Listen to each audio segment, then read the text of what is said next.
Someone said to me the other day, they were talking, and says, there are, all kinds of people who do the things that I do. I said, name them. Name them. They couldn't put a name on anybody. I said, just that alone tells you it doesn't matter if they do the same thing you do. People don't know who it is. The whole LA thing and going after acting and coming to the whole realization, I think it was a combination of getting the clarity that I didn't want to, but also getting the rejection, because it just perpetuated, I think, a long issue. Something that people probably absolutely don't know about me is not only was I not cool in grade school, but I was severely bullied. One of the unique things is that whole period of time where you never taught on stage, where you were just the MC introducing people. Well, it goes back to a little bit of what you're talking about, just developing the confidence. I really just didn't think once I went on the road, and invited people to come to the conference, I didn't think they'd want to come to the conference and hear me talk or teach.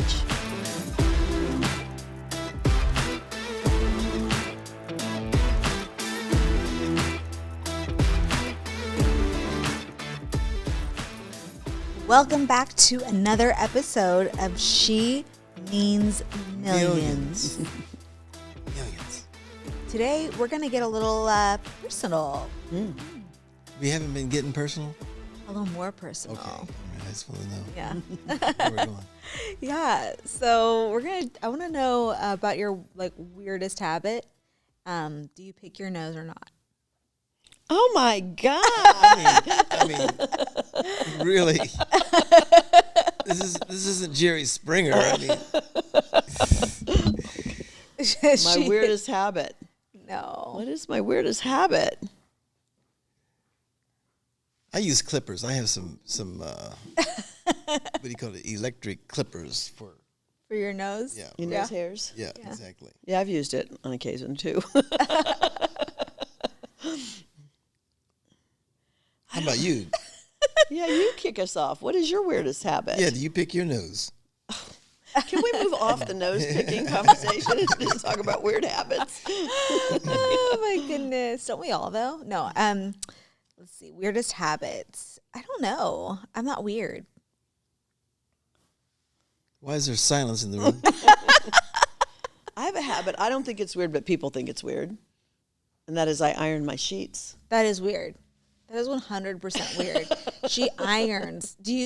Will you get to benefit from the iron sheets? Do you notice if they're not ironed? Are they ever not ironed? It's mostly in the guest bedroom. Yeah. Mostly the guest room.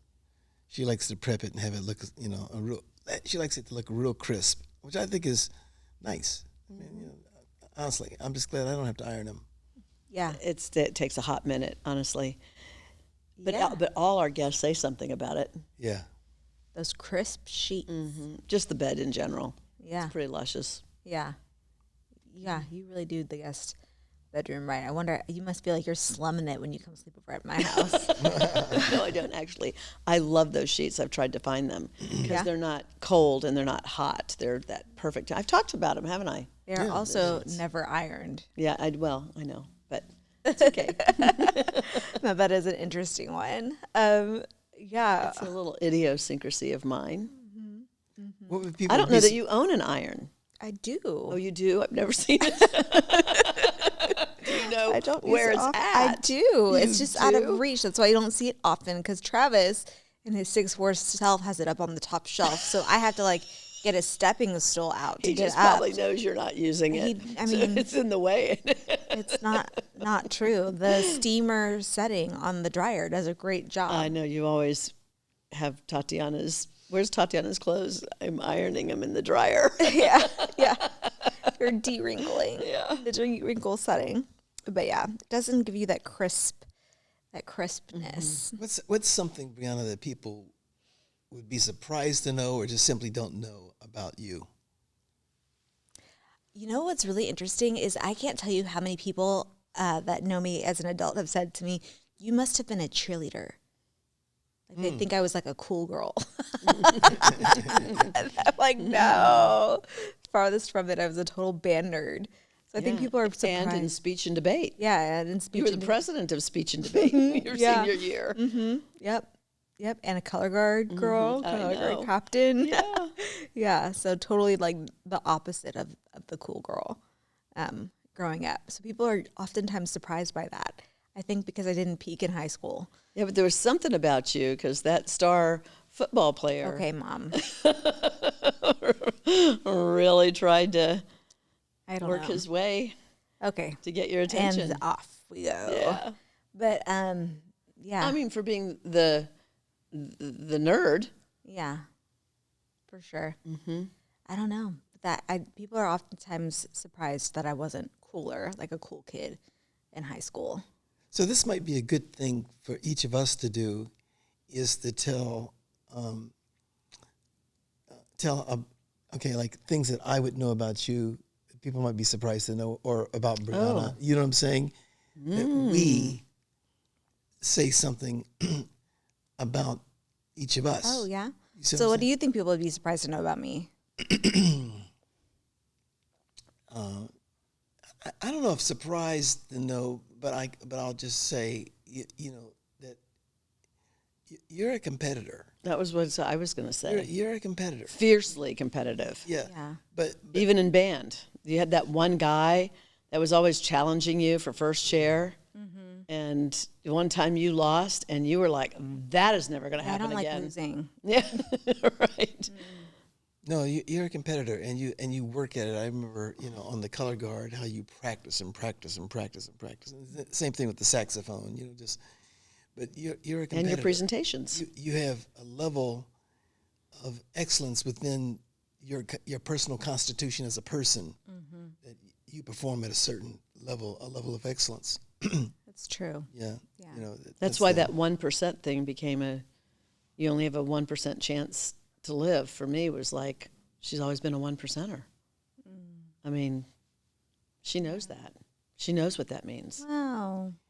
I think too that you've got some unique courage. I mean, how old was she? 19 when she went to Los Angeles? 18. 18. You know, you wanted to go out to LA. You wanted to, you know, get into the acting scene, that kind of thing. And you knew what you wanted, and you went there, and we had to give you the space. You know, emotionally, we knew that the last thing that we wanted to have is a situation where you're saying, "It's something I wanted to do, and you guys didn't support me." You know what I'm saying? It's like, no, you weren't going to have that. You know what I mean? Like go for it. And we had talked to you about, you know, you go to one or two places. You go to New York or you go to L.A. But you know that's where the action is, and you chose the L.A. route. You know, and so Which that was I'm glad. that I'm was glad. really hard for us. Oh, yeah. I mean, you know, we just had to say, you know, let go and give to God, quite frankly, because, you know, like we already knew it was going to be a grind. You know, But I was taking every speaking gig I could get in L.A. You were. just so I were. could say, I'm here anyway, so why don't I take you to dinner or something? Yeah.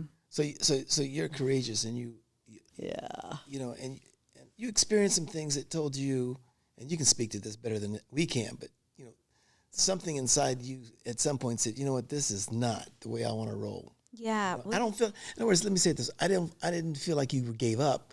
I just felt like you had got come clarity. to you got clarity Yeah. on what matters to you. And sometimes you have to do the things that you think you want to do to discover it's not what you want to do. I mean, you know, you hear that with people who say, "I got my law degree, but you know what? I wasn't fulfilled, or I became this, and it's not ultimately what I wanted to do." You know what I mean? Yeah.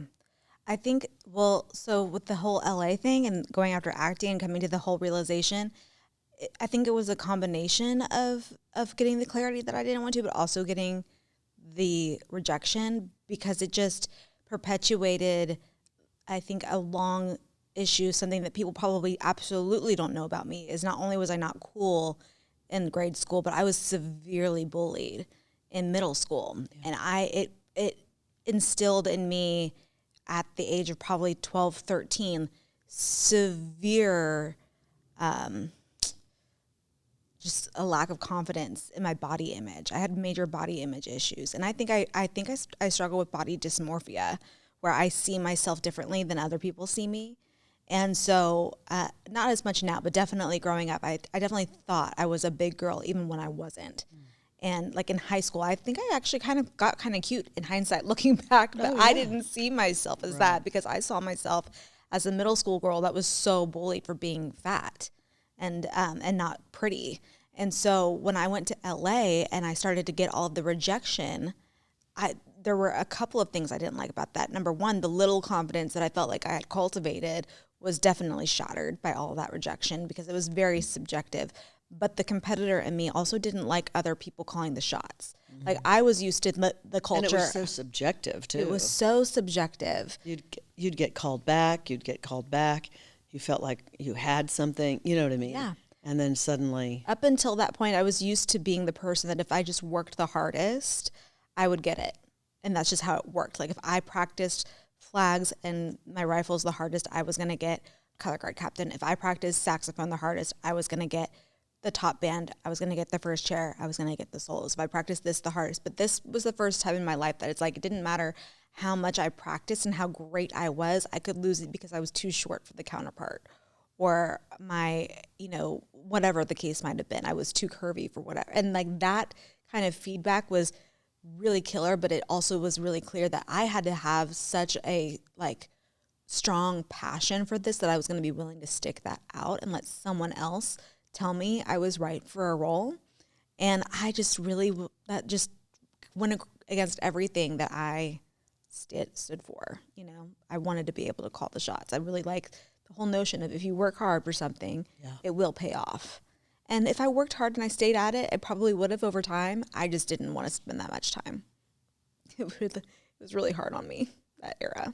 But yeah, body dysmorphia and confidence is always straw that broke the camel's back for you. Like I'm done. Yeah. Yeah. I mean, probably, probably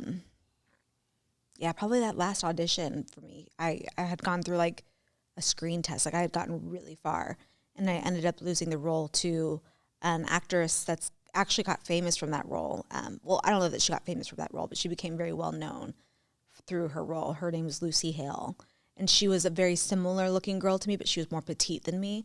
And I think that really bothered me. They didn't flat out tell me I didn't get it because I wasn't small enough, but I internalized it as I wasn't petite enough, because she had the same kind of big eyes, brown hair, similar look, round features, but was a very petite, cute girl. And so I felt inferior because I wasn't that. And so I think for me, that was kind of the straw that broke the camel's back. I was like, this is not the place for me, because I'm not going to starve myself or go down that path. But I felt myself starting to be tempted to go to extreme measures. And that's not the type of person that I wanted to be. And Travis waited for you. He did. He drove you out there so that you had your car and everything. And he waited for you. Yeah, and I think he actually even helped me realize that I was going down maybe a harmful path towards the way that I looked at myself, because I was with him. He had come out to LA to visit me, and I made a couple of negative comments about, my curves, like, oh my gosh, and he's like, you used to love that about yourself. Like, what is this? You used to love that about you. And I was like, wow. You're right. I did used to. And now this place, this environment is causing me to hate myself. And that's not a career path that I wanted to go down. I don't want a career path that I had to like sell my soul and hate myself in order to get to where I wanted to go. I just wanted to work hard and for it to pay off. And that's what I ultimately shifted in a different direction, And so that I think was my first kind of moment of recognizing the difference between a dream and a calling, because that's when I recognized this was a dream of mine. I dreamt of being an actress, but I don't feel called to go down this path anymore. Yeah. And that's when I shifted, but yeah, I am definitely competitive, and I think I got that from y'all, to be honest. I remember when you were competing as a fitness model. Yeah. And we all went to Vegas for some event or something. Yeah. And you came and you packed your food, and I think the TSA took away your yogurt or something. I was upset. And we were going to these fabulous restaurants, and you were, when you set a goal on something, there was no steering you away from that. I need to get that level of commitment back. But you know what it is I was literally just thinking this. I was literally thinking to myself, you know what? I wonder if I signed up for a fitness competition a year from now, if that would give me the motivation to really get fit. But then also that was a different lesson, because those fitness competitors, you realize, I did not realize those girls, that is not a healthy image on that stage, you know? I mean, you have to do what you have to do, but I wouldn't want Tatiana watching you go through that. No. I wouldn't want her to get those messages. You're right. You look spectacular and everything, don't get me wrong, but I mean, and the way you deprived yourself of on water on the day before, the week before, whatever. Oh, yeah. So that you would muscles shrink. pop. Yeah. Yeah, you do. You the week of competition, you start to, I think do they call it deplete? I think they do. I think that is the term. Deplete? I think that is what they call it. And it was your first competition, and you won. I placed. I didn't win, but I placed. Okay, top 5. whatever. You had the medal. Yeah. You know what I mean? Yeah. We were stunned. Yeah. But it goes to your point about being competitive. If I'm going to do something, I'm going to go all the way. Yeah. Yeah. Yeah. Yeah, that is one thing I can say about you. I mean, if it is when you're called to it, Yeah. you're unstoppable. Yeah. You know, that part of it, people may not know. Maybe they do. You know, but The other thing that I would say is you have your style, but boy, do you know how to pull out various styles based on the clients that you serve. That it's not like you see Brianna's style on someone else. You see their style elevated. You know how to not bring just the things that you like. You know what I'm talking about? Yeah. Because sometimes people will dress you in the way they like versus really reading the client. Yeah. And I find that to be fascinating. I love looking at all your go-bys and what you glean from the clients, to bring out their best. Yeah. No, brand photography is probably one of the favorite things that I get to do, because it does bring in all of those skills from my past life and production.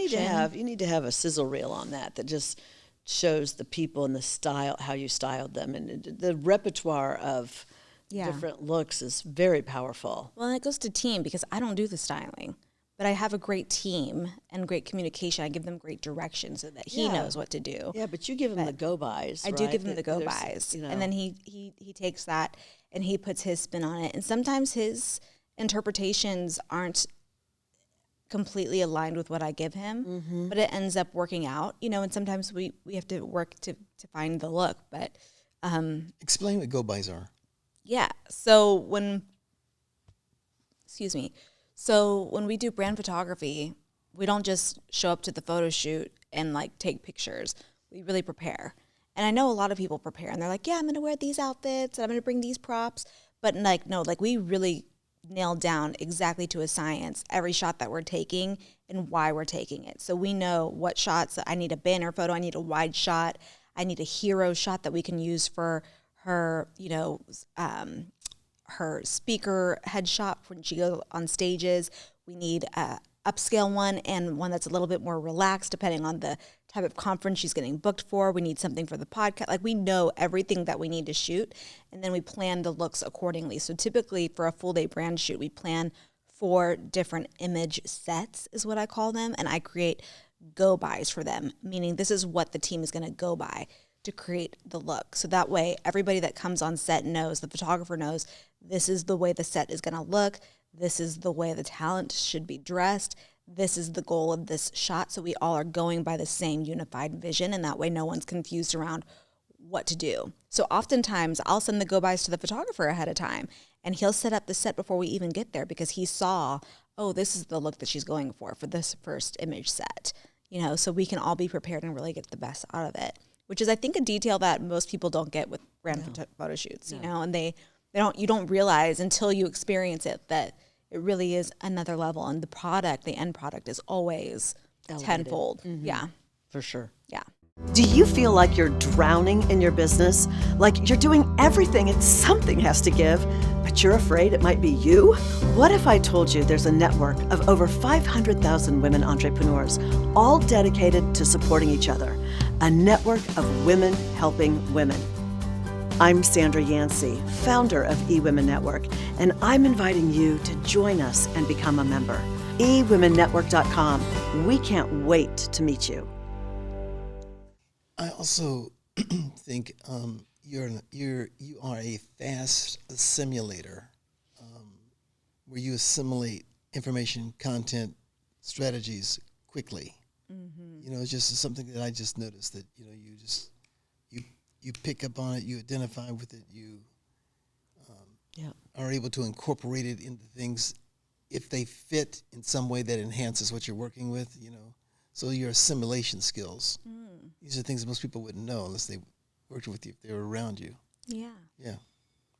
Well, I think fast assimilation is definitely a skill set that both of you are strong in. So it's interesting to get that compliment from you. I appreciate it, but I definitely think that the originators of that skill came from both of you. I mean, the way that you, Mom, are able to hear someone's business and then quickly assimilate, oh, this is your framework. This should be your value ladder. And we should build out a whole program around this word for your business. And you can just build that out for somebody in a matter of an hour. You know, that is like a skill I've never seen before. That is wild to witness that you do. Yeah. You know? I've not seen you get stumped, Sandra. Yeah. And you always get nervous going into those things, into those kinds of, what do we call those? Intensives. Business intensives. You always get nervous going into them, like, oh man, what if I get stumped, or what if I don't know, or what if I can't figure it out? You know, you voice that to me behind the scenes. People wouldn't know that because you would never voice that to the client. Right. But you never do end up getting stumped. You always figure it out. And it might take a little while to get there, but you always do. And it's really amazing. Well, I don't know if, I'm just going to say, most people don't realize that for 25 years, you have been going on tour every summer, you know, every spring, you know, you know, March, April, May, you know, June, etc. You know, and you're teaching and you're engaging, and you know, and as I say, pressing the flesh, meaning hugs and atta girls with women in all these cities. So you're up front and close to women all over the country, North America, you know, and sharing stories, hearing what's on their mind, what's going on. I mean, you know, to your point, Brianna, you talk about assimilation. I mean, she's the queen of it, you know what I'm saying? Taking all that down. So I think people don't have a deep enough, perhaps, sense of how deep you are in the marketplace, in working with women the way you have. I mean, even when you're in corporate America, nothing had you up front and center like eWomen Network. No. You know, going to the different cities. And you're talking to someone in Calabasas, and you're talking to someone in Chicago, and you're talking to someone in Tampa, Florida. I mean, you know, you really understand what is going on with them. That's a unique superpower of yours. Very unique. Well, it's also cool because I got to go on tour with you a couple of times. And you have this phenomenal skill of reading the room. Because what's so beautiful about eWomen Network is that everyone operates under the same set of values, right? Everyone has the same system that they follow chapter to chapter. They're reading the same values, and they have that same heart within the chapter. But every managing director kind of brings a different flavor. And the community that they cultivate at their local level is a reflection of the leader, you know? And so each chapter has a slightly different flavor. It's all the same ice cream store, but you've got all the different flavors in the ice cream store. You know what I mean? It's the same base, it's the same ingredients, but with just slightly different flavorings. This is how I kind of feel like eWomen Network is at the chapter level.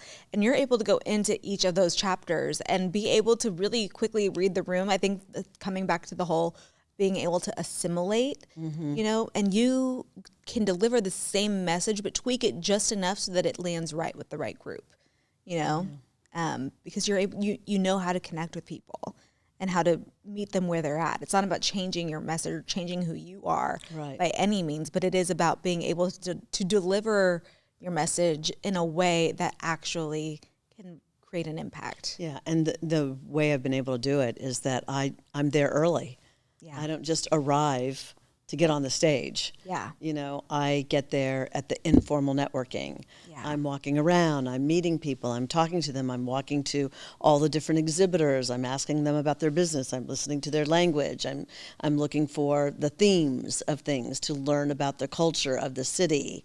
Yeah. And so that, and I ask them things that then they tell me stories, and then I can just I just know then so much about that audience when I get on that stage.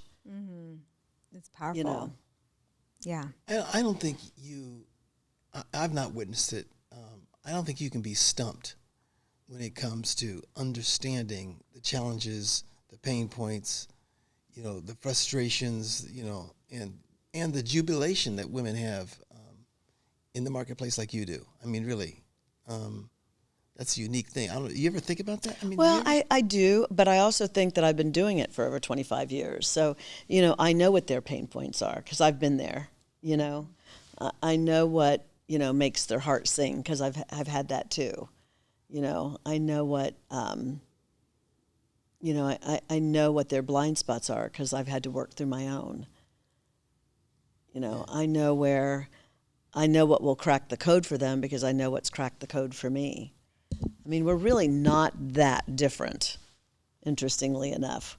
There's a saying that says something to the effect of, we're all uniquely different in exactly the same way. Mm-hmm. There is a lot that, I don't care if it's a restaurant business or if it's an accounting firm, brick and mortar, or, if you're working out of your home as a graphic designer, or you are, running a med spa or a dental office or, whatever it might be, you own a store. I mean, I find that, all of the fundamentals to running a business are pretty universal. Yeah. Yeah, and one of the unique things is that whole period of time where you never taught on stage, where you were just the MC introducing people. Well, it goes back to a little bit of what you're talking about, just developing the confidence. I really just didn't think once I went on the road, and invited people to come to the conference, I didn't think they'd want to come to the conference and hear me talk or teach. Mm-hmm. I felt like they got their dose of me when I was visiting, and so why would I? Isn't that funny? Yeah. Let me ask you, do you think that people understand the real reason why they need to, in our case, come to the eWomen Network International Conference in terms of what's in it for them? Do you think people... Well, I think there's a core set of them because there's some of them that have been coming for 20 years. Yeah. But I think once they come, I do think that they start to understand the value of getting out of their own backyard. I mean, you just have to get out of it. And people will say to me, I have a local business. Why do I need to come to an international conference when I've got a local business? And that's because, a good connection can come from any place. A good idea can come from anywhere. A great concept can be taught from a different place that you can then bring back and be first to market in your area, to really excel and explode your own business. And I do believe that our profile of member does get that more and more. I mean, we have an elevated community, no doubt about it. Yeah. I mean, we're not the organization for hobbyists. People, I always say, do you have a toe in your business or are you all in your business? Because we're perfect if you're all in. We're probably not the place for you if you're just kind of, having fun with it. There's nothing wrong with that. Yeah. But we're really serious about growing your business. Right. And you're probably not going to be inspired by our conversation because we're really going to be pushing around, what are you missing? What's in your blind spot? What are some of the new trends? What are some of the things that what has gotten stale? How do you need to hit the refresh button? Who are you surrounding yourself with? How do you need to elevate your circle? What does that really mean? What are you looking for? How do you tap into it? How do you build relationships? It's actually more giving than it is getting. There's a piece to just really understanding, what it means to really want to scale your business that some people just aren't interested in. Yeah. So what do you feel like? What do we feel like? What do you think people don't know about you? I'll tell you one that in addition to my wonderful Brianna and Rylan, my daughter and son, at 19, I was the proud father of a beautiful boy named Christopher, who is now 51. Can Crazy! You believe Don't even bring it up. So I have Crazy. So my son Christopher. He's always going to be a young kid to me. And I have two grandkids from him and his wife Amanda, Lily and Luke. Lily is now a freshman at Ohio State, for crying out loud. Extraordinary. That's a joy. That's a joy in my life. And while we're in Dallas, he's back in Ohio. He's got a company there called Perma Edge that he came up with that is this edging concrete product to keep pavers in place. It's incredible. It's incredible. Manufactures it, yeah. I mean, the idea that putting it together, the whole thing. So I think a lot of people probably don't know that, aren't aware of the role that he plays in our life too. Oh, very important role. We come out to Dallas and we spend the weekend. It's just gone on vacations together. Vacation. I mean, yeah, just a part of the blast. family. And people have heard about my music career. I never used to talk about it. I don't know if you remember. I never used to talk about how I was in a band. We were on Capitol Records and been on Soul Train. And I think if you're just now watching this and seeing this, you may not have known. Have a gold album, but not that many people got a record deal at 19. Yeah. I mean, come on, how many people really have lived that life? It's pretty spectacular. Yeah, it's really special, especially in the rear view mirror when I look back on it. Yeah. You know what I mean? Yeah. Because so often when you're doing these kinds of things, you're so involved in doing it that you're not processing how special it was. You're just doing it. In fact, you've heard me say before that when we got our gold album at Capitol Records, I'll never forget that the president of Capitol Records is there. We're all there taking a picture, and Capitol has a round building in Hollywood. It's very, very unique. It's iconic, and we were there. We took the picture, and the very next thing the band said, or the guys were saying, "Okay, now let's get on the platinum. Let's go to the next level." And I realized, guys, we never went out to dinner. Celebrated the gold album. We never went out to dinner, cracked some champagne, because how many people do you know that have a gold album? There's a big lesson here, though. One of the most beautiful stories, Kim, that you haven't shared in forever, though, was when the president of Capitol Records came up to you and asked, because you were one of the songwriters. Yeah. That's a very powerful, I think, business lesson. It was a great business lesson. I mean, this is really good. So come in close, because this really is a big deal, because he said to me, he says, we were just chatting, and he says, Kim, he says, people love an I love you song. And you were talking about maybe doing a little bit more of the upbeat songs kind of thing when you were the ballad writer. Yeah.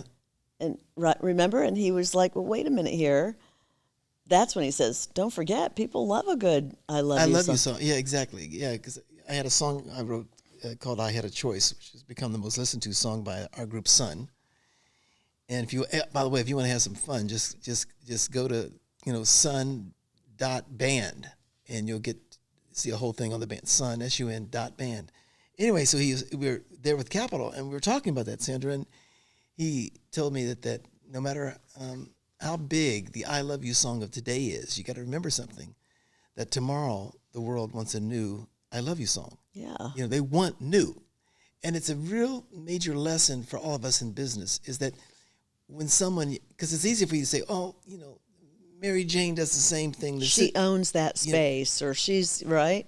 The world is constantly searching for new evolution. You're just constantly evolving. People say that about us. I've heard people say, boy, you guys are, EWM Network is always doing something. You guys are always evolving. It's part of our makeup. It's part of our DNA. You know what I mean? You have to continue to bring a freshness, a newness. And just remember, the world is looking for new. Yeah. It's looking for new. And I tell people that even if someone said to me the other day, they were talking, and says, there are, all kinds of people who do the things that I do. I said, name them. They couldn't put a name on anybody. I said, just that alone tells you, it doesn't matter if they do the same thing you do. People don't know who it is. You can be the best guitar player in the world, because if all you're doing is playing in your garage, Yeah. you know what I'm saying? It You're the doesn't best matter. kept secret guitar You're player. the best kept secret. The world. And there's room for you. The world Yeah. wants It's the new. world wants new. Yeah. And I think, so often, people are just, nothing beats sometimes when a person gives you the right set of words that inspire you. Yeah. The right set of words to electrify your future. And it just said it to you in the right tone at the right time. Yeah. And you might have heard the words before, but this time you brought them into your being. You brought them into your The other thing song. that I think I want to say about you is I think people don't know how pivotal you are to the company. I think they see you and I overwhelmingly, on the stage, so to speak, or in front of the camera and that kind of thing. But you have been absolutely, the wind beneath my wings. I've enjoyed flying with you. Yeah. I mean, eWomen Network wouldn't be what it is if I hadn't had you with all of your branding expertise and, all of the things that you have done from a marketing perspective, all those years before we had Brianna. Brianna just came in and brought in a whole nother dimension, but I think people either don't know or maybe underestimate how critical you have been to the growth of the company and the relationships that you've created with sponsors. And that's a whole nother animal. We'll have to talk about that on a show one day. It's just sponsors, how you get people, corporations, companies to fall in love with you and want to partner with you, not just spend money with you to throw their name up on a website, but really. Yeah, no, for sure. When you said getting people to fall in love with you, that is, I think, something that maybe people know about you, but I don't think people understand to the degree that it's so fascinating. Anytime one of my friends gets the opportunity to talk to you, they're always like, wow, like your dad is like the nicest guy. He asked me the deepest questions. I just met the man, and I feel like he just like opened up my soul, so you just have this really incredible way of making people just love you. You just make people, and I think what it is they love you because you make them feel important.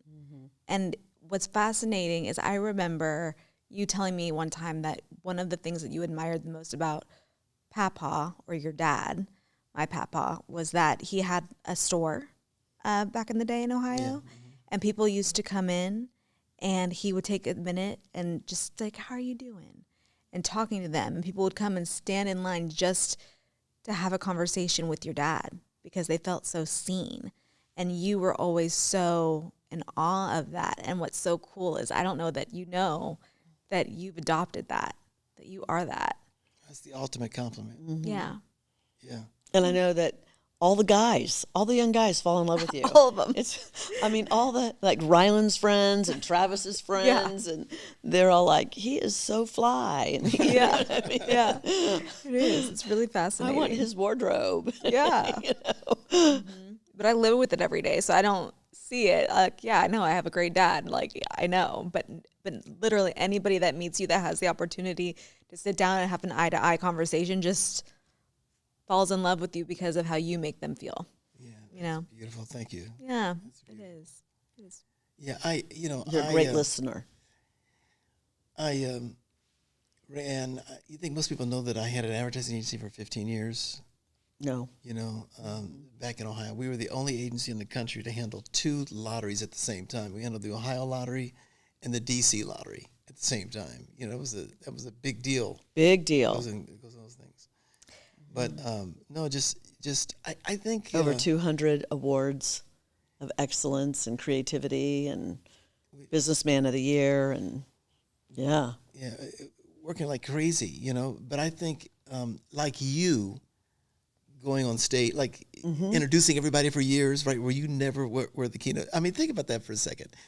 I mean, just think about this. Sandra would go to the cities and promote E-Women Network and the community and what we're doing and why she wants you to be a part of it, and invite you to the conference. And in these cities, women would buy tickets to the conference.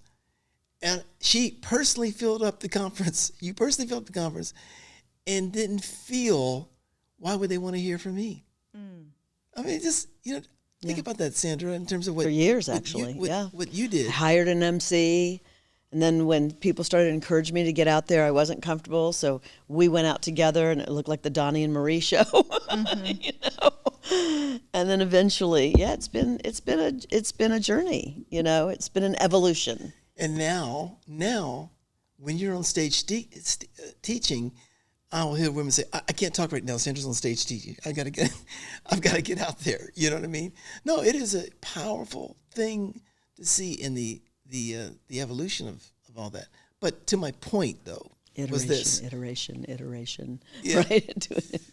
My point, though, is just like you didn't teach until years later, a member had sent in, I remember members would send in information about themselves. They wanted to speak at the conference or some marketing idea. And I just noticed that all of their marketing materials were horrible. Yeah. Just flat. I couldn't get over what some of the people would send in. And that really became the birth of Celebrity Science. Yeah. Because that wasn't in our plan either. No. So you're like, I got to help these women get packaged so that people will see them and want to put them on their stages.